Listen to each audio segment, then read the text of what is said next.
Assalamualaikum warahmatullahi wabarakatuh.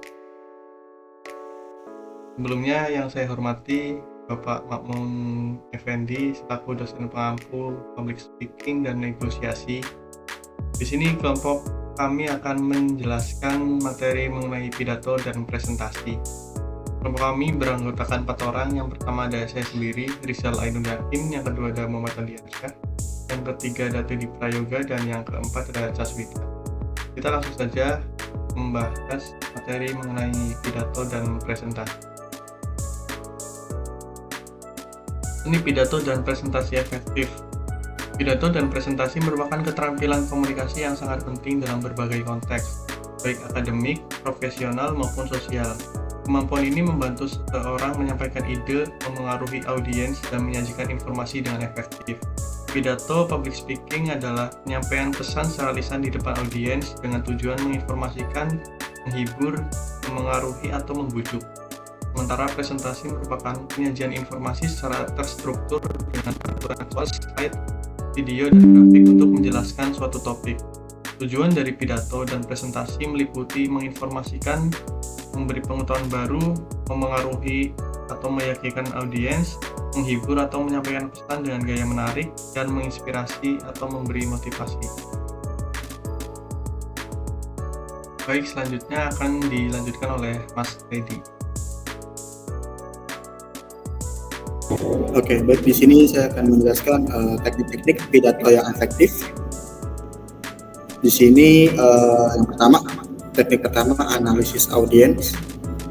Ketahuilah latar belakang, minat, dan ekspektasi dari pendengar. Lalu kedua, tentukan tujuan apa yang ingin dicapai, misalkan untuk mengedukasi atau untuk meyakinkan.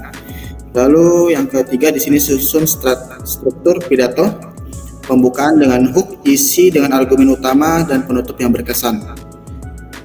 Teknik yang keempat di sini teknik penyampaian, volume suara yang jelas, intonasi bervariasi, artikulasi tepat, bahasa tubuh yang tepat. Oke, baik, di sini saya akan kembalikan ke moderator.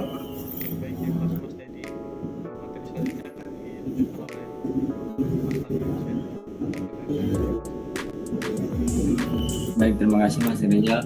Berikut merupakan teknik presentasi yang menarik. Dapat ada 4 teknik, yaitu yang pertama melakukan riset yang mendalam, mengumpulkan data akurat dari sumber yang terpercaya. Yang kedua, susun alur presentasi, yaitu gunakan struktur problem, solution, benefit, atau storytelling. Yang ketiga, desain slide yang efektif, yaitu menggunakan visual dan 4 rule of 6 max 6 kata per baris dan 6 baris per slide. Dan yang terakhir, interaksi dengan audiens, yaitu ajukan pertanyaan, beri sesi tanya jawab untuk keterlibatan yang lebih baik. Baiklah, itu saja yang dapat saya sampaikan. Saya kembalikan ke Mas Rizal.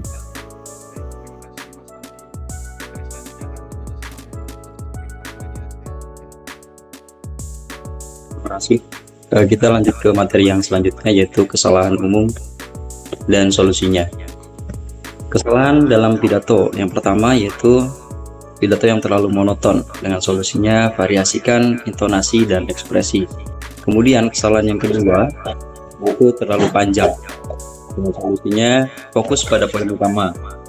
Dan kesalahan yang ketiga yaitu kurang persiapan, dengan solusinya yaitu latihan dan kuasai materi. Kemudian kesalahan dalam presentasi yang pertama yaitu slide terlalu penuh dengan teks, dengan solusinya itu gunakan visual dan poin singkat. Kesalahan yang kedua tidak berinteraksi, dengan solusinya yaitu libatkan audiens dengan pertanyaan. Dan kesalahan yang ketiga yaitu tidak mengatur waktu, dengan solusi berlatih dengan timer. Next, Mas.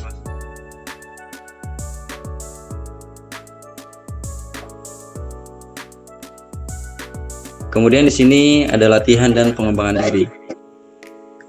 Yang pertama yaitu rekam diri, evaluasi penampilan melalui rekaman video atau audio untuk melihat area yang perlu diperbaiki. Perhatikan intonasi, bahasa tubuh, dan juga kejelasan dalam penyampaian. Kemudian yang kedua yaitu ikut kelas public speaking. Bergabunglah dengan komunitas seperti Toastmaster atau ikuti kursus komunikasi untuk mendapatkan umpan balik dari para ahli dan rekan sejawat. Kemudian yang ketiga yaitu praktik dengan rutin. Lakukan presentasi di depan cermin atau teman secara teratur. Konsistensi dalam berlatih akan membangun kepercayaan diri dan keterampilan yang lebih baik. Itu saja yang dapat saya sampaikan. Saya kembalikan ke moderator. Terima kasih. Baik, di sini masuk ke materi penutup, yaitu yang pertama dalam pidato dan presentasi, yang paling utama yaitu kepercayaan diri yang akan menghasilkan keterampilan dari penguasaan pidato dan presentasi. Kemudian latihan terus-menerus menjadi kunci perbaikan berkelanjutan. Teknik penyampaian menjadi cara efektif menyampaikan pesan, dan persiapan yang matang menjadi fondasi pidato dan presentasi yang baik.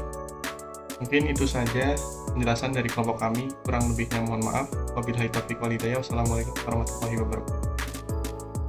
Waalaikumsalam warahmatullahi wabarakatuh.